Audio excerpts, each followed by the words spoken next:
Hello and welcome to a brand new episode of Game of Automations, where we host conversation with industry experts and guide you through the complex landscape of popular business applications, discuss e-commerce growth strategies, enhance customer experience, and of course, explore the magic of integration and automation. My name is Nayanika, and I'm super excited to deliver this podcast to you today. Let's face it, every brand is subconsciously waiting on that one life changing piece of strategy or a piece of information that they think will actually work for their business and help them skyrocket growth. So, today is the lucky day for all the Shopify merchants watching this, as I have a very special guest with me, a top e commerce voice on LinkedIn. That is Neal Goyal from TapCart. So, Neil here is going to talk about the scope around transforming Shopify web stores into an impactful mobile app. So, would you like to introduce yourself and TapCart to our listeners, Neil? Hi, Nayanika. So nice to be chatting with you. Thank you so much for having me. It's an absolute privilege to be here and really excited for our conversation today. Yes, the feeling is likewise. One of the things that I get so excited talking about is when you think of a brand and their ultimate vision is profitability. Yet, when you're first starting out and you're first launching that brand, profitability seems so far in the distant future. Right. And one of the things that I love doing here at Tapcart and where Tapcart really solves is helps that merchant get to that point of profitability faster. And how do they do that is just by focusing on retention, developing that customer experience, developing the relationship with that customer, helping nurture that customer into becoming a loyal shopper with the brand for a prolonged period of time. And that's what drives that profitability. So really excited to have our conversation today about that. Yeah, I'm excited too. So, from our personal experience, what we are finding is that we have worked with hundreds of Shopify merchants, and they are typically integrating their websites, like Shopify websites, with their backend ERP system. But we feel like many merchants are kind of unaware of the importance of having a mobile strategy, and that is why they are not considering it at the moment. We as integrators, we kind of see the immense potential that it holds. So I would like it would be great if you could address the benefits that they can reap from actively having a mobile app and a mobile commerce strategy. Understood. Yeah, that makes sense. When you think about the concept of retention, right? It falls into kind of multiple pillars, right? The first kind of pillar of retention is speaking to, what are first it's the product, the customer experience. Like nothing in retention matters unless you have an amazing product, an amazing customer experience, right? Then you move into like the next pillar, which talks that points to kind of different tools that you could potentially integrate into your website to improve that, LTV or improve that retention figure with your customers. Think of subscriptions or think of loyalty programs or membership programs. These are the things that a merchant is actively looking to integrate into their Shopify website in order to drive that loyalty. And then you think about the actual experiences that are retaining. In other words, where is the customer actually living when it comes to the brand? Some may view Amazon as one of those to retain that customers. Others will view their website as another, their direct own channel to manage and retain that customer. And then the third would could be their mobile app, where it's a separate independent experience where the customer is living, right? And then the third pillar comes down to the retention marketing messaging Right. mechanisms. Merchants are typically using email, they're using SMS, they can weave in push notifications with their app, the different ways to re-engage their customer, right? So when we think of retention, it's kind of like this umbrella of multiple pillars. And then when you think of where an app fits specifically into that equation, it's in that like last two pillars, right? When you're thinking about um, the experience that the customer feels when they're in the app compared to the website. When you think of the website, you think of, it's a website trying to cater to anyone that's willing to make a purchase, right? Right. To anyone and everyone. It's tough to be, you can talk to your specific target market, but you may not be speaking specifically to your existing customer, right? So Right. the app is actually a channel that you can build and design it can be designed uniquely for your existing customer, someone that you already know is a loyal brand fan, maybe that top 30% of your customer. And now you can design an experience that caters to them, right? That develops that closer brand connection, right? So when you think about enhancing that experience, that's step number one for where an app fits in. But then we can talk about here as we continue on, what are some of the outcomes you see once you bring that customer into that particular channel? Right. It makes so much sense. I guess everyone watching this can resonate with this, because this is one of the major concerns that you have addressed. Because people always think that these are some common concerns, like if they are, how are they going to amass installations, how to drive sales, how to get a solid ROI, and what is the timeline to build that subscriber base. So, and what is the strategy that they should adopt to work with the app. So I think this is like a very interesting topic that we can explore uh, through our conversation. So do you have like any real life success stories to share on how TapCut has helped Shopify merchants achieve like significant growth through mobile apps? Absolutely, absolutely. So when you think about where TapCart typically fits in, or mobile apps for that matter typically fit in, first is understanding like who are we catering to, right? We're catering to that more loyal customer, and then giving that customer something unique that they can't get anywhere else, right? The goal of the app is not to just design a replica of your website. It's actually more meant to be a much more personalized experience, right? So, you know, when you think about what is the North Star for launching an app, as well, okay, improve customer experience, but improve customer experience to the extent that it improves revenue from that customer and improves LTV with that customer, right? Those are the end outcomes. And so what you're seeing is that across the entire platform, across the entire ecosystem of apps, you see that once they have those customers download the app, that customer is now visiting anywhere from 3 to 5x the frequency that that same customer was doing before with the brand. Now, why is that? It's because now, for the first time, the brand is now living on the device, the home screen Right. device, not hidden in a browser, not living in a text message thread or an email inbox, but directly on that device home screen. So when you think about it, the average user or person looks at their mobile device 344 times per day, right? If it's 344 times per day, now the brand has this billboard of an icon directly on the home screen where they might not be thinking so actively about the brand or shopping for that matter, but they are spending the rest of their day on their device in other apps, whether it's Slack, whether it's Google, whether it's their alarm clock, their weather, Uber, DoorDash, you name it, right? They're spending the rest of their day on their device, and now they have this subliminal message or this reminder of the brand front and center with their own icon, right? So that's what's going to promote so many more clicks into the brand. So when you look at examples of brands we work with where we've had these outcomes, right? The increase in sessions per user, looking at huge brands like True Classic and Bays and some incredible brands that all of us are very familiar with, right? Over 2,000 of these epic brands. But then the real net benefit is what happens when the customers are coming into that brand's app. They're just seeing a different level of behavior taking place. Those sessions are converting at higher conversion rates inside the app because of the friction points you removed for your existing customer. Higher AOVs because give your customer more better, more intuitive experience on mobile. They're going to end up naturally adding more to the cart over the course of that purchase. I mean, think about how often do we go to Amazon or any marketplace and in an app and find out, hey, I went to Amazon to find product number one, but while I was there, I ended up buying product number two and three while I was there, just because it was just that easy. That's the effect that an app can bring to a brand. And then what's the cumulative effect is we're seeing an LTV lift of about 240%. In other words, take that customer, what they were previously shopping with the brand, magnify it by 2.5x. And that's what they're going to end up spending inside the app.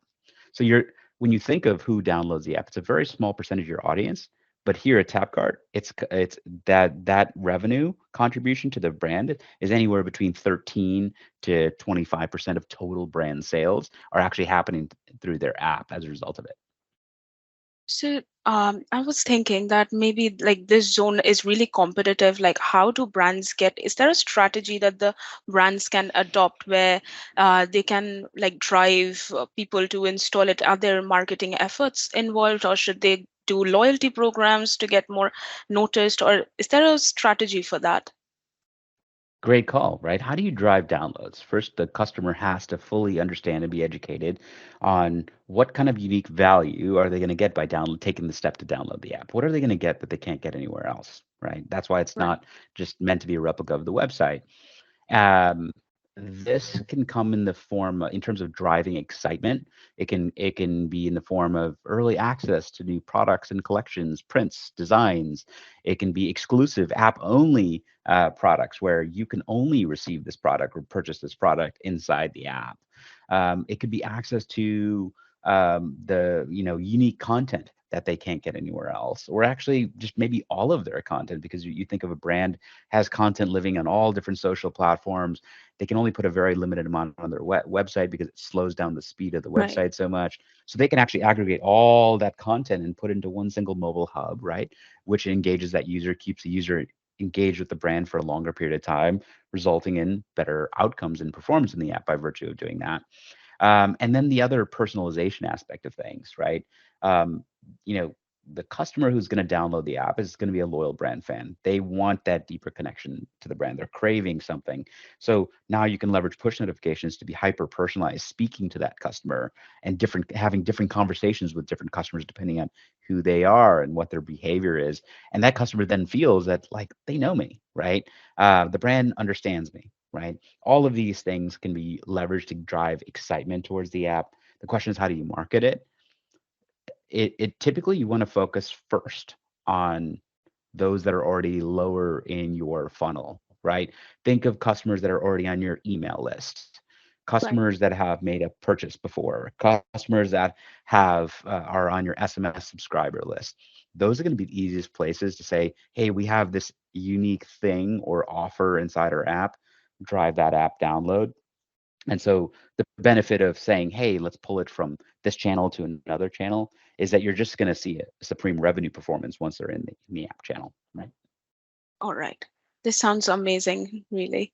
And so I was wondering, like, what is the development effort? So with TapCut, is there any development efforts involved with this, or do they maintain any developers who have to work in the back end, or is there something like that? Yeah, that's a great question. So, historically, when you think of developing an app, you think of needing to custom build a very expensive solution, hiring developers, taking multiple months to build the first version of an app, and then continue to need to rely on that developer to make those changes. And Right. so that's essentially why Tapcart was born. We hook into Shopify as an independent sales channel, syncing your products, collections, inventory, payments, and whatnot with all that you have on Shopify. So there's no need to do duplicate work there. And then we have full freedom to build the front-facing experience to the customer independent of the website, which doesn't require any custom development whatsoever. Wow. In fact, to do that, our platform in its native form is a drag and drop platform that allows one to launch an app in as little as 7 to 10 days, right? As opposed to 7 to 10 months, right? The benefit of this is the speed to market from the moment you decide you want to launch an app to the point you get one live to the point where you have it live into the market. Your time to prove it as a positive ROI channel is inside the first 30 to 60 days, as opposed to waiting a very long period to recoup your costs on a custom development type of conversation, right? So 7 to 10 days, and we are doing all of that build for you. So there are no upfront fees whatsoever. We will build, design, get your app live into the market in a white glove fashion. And that's kind of how we're structured. Or we understand that brands on Shopify, that as much success as they may have had, they're very lean teams, 2, 3, 5 individuals on their marketing team. So we're asking them to treat us as an extension of their team too, so we can stand up their app for them.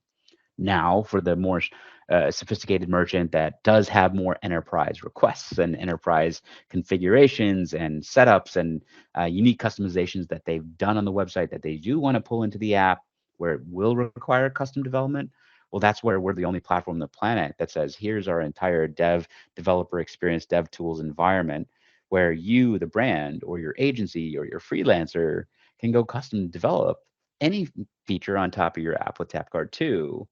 You're not relying on TapCard to do that for you. You are at full freedom. It's fully democratized to allow anyone to have the toolkit to go do that on your behalf.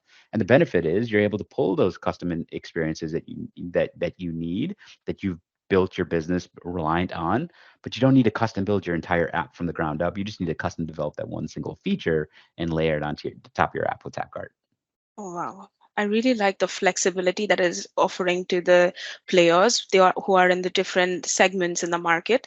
So I think this is kind of the very right time to ask this question as we are approaching the Black Friday and Cyber Monday sales, and even the holiday season sale is lurking around. So how can like Shopify merchants maximize their like customer engagement, increase sales with mobile apps? Because this is kind of the perfect opportunity to explore mobile commerce. You're absolutely right. I think the number one pitfall that a merchant, when they're looking at how they're planning for BFCM or Q4 for that matter, is they're viewing BFCM as just purely a revenue event, right? We're going to see a certain amount of dollars flow in, right? Two things that they're often overlooking in that process. First is profitability, right? Um, Discount heavy, which is very common. You're going to see, and that's okay. But the reality is that comes at a cost, right? You're likely not going to be very profitable with that customer. There's only one thing that's going to drive profitability with that customer is making sure that that customer who bought during BFCM comes back 2, 3, 4 more times in the future, right? But the reality is, if you look at last year's BFCM, 95% of those customers that bought during BFCM never came back for a second purchase, which means that brand, looking back at last year's BFCM, didn't make a single profit with any of those customers. So this is where we are hyper focused on educating brands that, like, listen, acquisition is incredibly important. That'll never ever go away. But acquisition and retention begin at the same moment. From the moment you acquire that customer, your retention strategy needs to begin from there. And so that's where, heading into BFCM, you think about, okay, how do you potentially drive those app downloads? App downloads is what's going to drive future purchases. And so you see brands in our platform that are gearing up to get that excitement about their app, giving some unique offer. And if the customer makes the purchase inside the app, well, now they're in a high converting, high retaining channel to fuel future momentum in Q1 and Q2 of purchasing. Whereas on the website, you're going to notice that it's a one and done purchase. Most of those will never come back again, right? So it's a function of understanding that retention begins at the moment of acquisition, right? And that's something that I think retention historically has been given an afterthought. Oh my gosh, we had all of this traffic coming into Black Friday. Amazing. Now what do we do to get them to come back? And so you notice how retention came as a secondary afterthought there. Whereas if you have that retention strategy in place going into BFCM, you can capitalize on that peak volume moment to drive and fuel those repeat purchases in the new year as well. I'm so glad I asked this question because I think this is kind of a common thought that exists among everyone. Like, I thought that, okay, so I was reading this blog from Shopify, and it says, like, this is 2022's data. So they say that 52 million shoppers are turning to Shopify merchants for during BFCM sales, and then 73% of them are like purchasing online. So these are like very lucrative data, and everybody kind of thinks that, okay, so this is the time when we just get on there and just try to sell. But then the angle of retention is like a real eye opener, I think. And I think this is a lot of our listeners are also going to benefit from this. So Say merchants are like trying to I think like some of different Shopify merchants are on the different stages of realization, so maybe some are not considering, but then there are some who are kind of trying to get on the right platform, so they are actually thinking of investing in a mobile app. So what would the next steps be for them if they want to say develop a mobile app? Yeah, I think it's first worth remembering, as much as I enjoy chatting about mobile apps, it's first worth understanding that like it comes as a part of a very holistic retention strategy, right? So mobile app alone is not the only solve for retention. It's one of the solves, right? And I think many brands will kind of over engineer what they think an app needs to be, right? They'll overthink it when I would encourage oversimplify it first. Try a crawl, walk, run approach. In other words, just launch an app knowing that it requires no upfront expenses, no time to develop, no time to stand up and drive that adoption, and launch it out to the market as just another touch point or channel. And let the consumers vote with their wallet on which channel they prefer. Some merchants will say, well, the disadvantage of launching an app is aren't I kind of taking my website user and then moving them over to the app and now I have this monthly subscription on the app when I could have just had that customer on the website anyway. The real question is there a world where a brand a brand's customer finds the brand's mobile app, falls in love with the app, chooses to stay to shopping the app and not go back to the website? The answer is yeah, that's going to happen with a small percentage of your customers. And that's a very awesome thing for two reasons. Number one, you just learned from your customer the channel they prefer to engage with the brand by acting with their wallet. If they are shopping now in the app, you just gave that customer what they prefer, right? That's always a good thing when you think about CX. And then number two, well, now that you have that customer, sure, they would have purchased on the website, but now that customer is going to visit the brand 4, 5, 6 times the frequency they were before. Those sessions converting at higher conversion rates, at higher AOVs. So that incremental revenue, that incremental purchasing that would not have happened on the website is now happening inside the app too. And you get to see that in full. You get to see that play out because all that data still lives in Shopify. Like, where am I going to see this data? It all still lives in Shopify. You're going to be able to see that one single customer that made 2 purchases last year. They came through your website, they downloaded the app, and now they've purchased 4 or 5, 6 times. And you see that entire customer journey inside Shopify because your app is a separate and an independent sales channel, right? Okay. I think that kind of rounds up all of the points that I wanted to ask today. So this has given us a very holistic approach on how to look at it, and not simply by looking at, okay, I want an app. It is more about having your customers, retaining them and nurturing them. It's really insightful to see that it's not going to be like a walk in the park. It still needs effort. The app, you just get the app, and after that there are so much more. And so I was wondering, like, there are some features that TapCut offers, like push notifications, and so if you could like kind of elaborate on those, like what are the special features that, because the app the mobile commerce, like the application environment is like really competitive. So what are the features that people should think about TapCut and not go for some other solutions? Yeah, that's a great question. First off, all mobile app providers would provide push notifications, right? That's a pretty standard type of offering.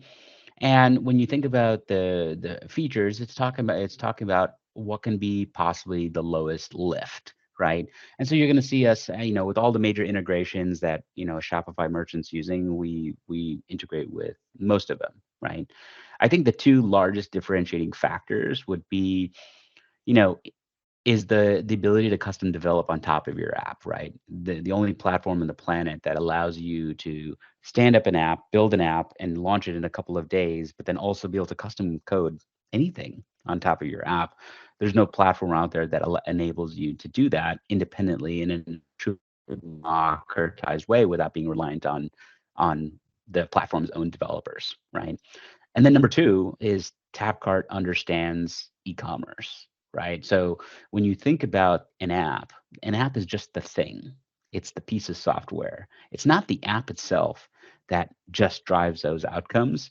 It's actually knowing how to make the most of the app, to be able to have the best practices and advice given, leveraging data on what's worked with an app and what hasn't worked. And so that's a part of our model is leveraging the strategies of what works with an app, what doesn't, giving that to the merchant that chooses to launch an app, that's strategic guidance as well. So it's less about the app itself. It's like, how do you make the most of those outcomes? And so when you look at it, why is it that the average app on Tapcart is contributing somewhere between 13 to 25% of total brand's revenue? It's not just the app alone that's doing that for you. It's equally the strategic guidance you're getting to get to that particular outcome as well. So this is the reason why Shopify, sits on our board of directors as well. They're an investor in Tapcart for this reason, is that Shopify understands e-commerce better than anyone, and they've chosen to, Tapcart as their preferred partner because Tapcart understands e-commerce just as well. Brilliant. This is really interesting. So this kind of like rounds up all of it. So after this amazing conversation with Neil, I just hope that this podcast makes us consider a mobile app strategy because the realm of mobile apps offers a wealth of opportunity and it's kind of the real deal right now. So the sooner we transition, it's better. So thank you so much, Neil, for joining us today and shedding light on this crucial topic. Your insights have been invaluable. And to all our viewers, if you have any queries or wish to delve deeper into this subject, please feel free to comment below.